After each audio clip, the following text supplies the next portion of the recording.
Hi everyone, welcome again to Kwon's Kitchen, and we're here to demonstrate how to prepare Kimbari. As we said before, Kimbari is a perfect combination with tteokbokki or Korean rice cake. Okay, so what are the ingredients? First off is the nori wrapper or the kim seaweed wrapper.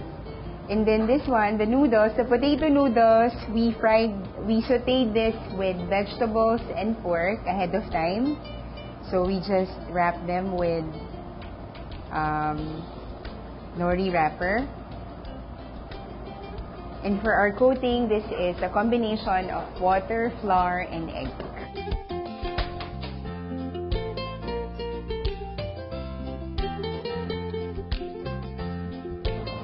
The seaweed, when you buy the seaweed, it's usually one roll, and this is cut into 4 slices.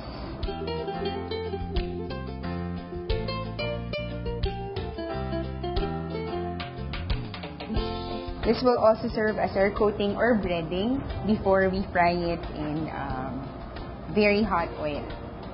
If you want it crispier, it would be best that you heat the oil for a long time, 5 to 6 minutes at the most, before you drop the Kimbari. So it will be very crispy. Use the coating or the breading, and then this is deep frying. Kimbari is also another Korean street food, and as I've said earlier, Kimbari and tteokbokki are a perfect combo.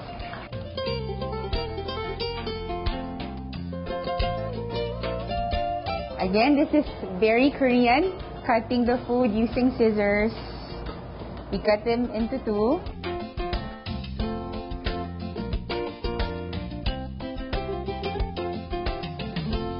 And for the seasoning, a combination of sesame, seeds, and soy sauce.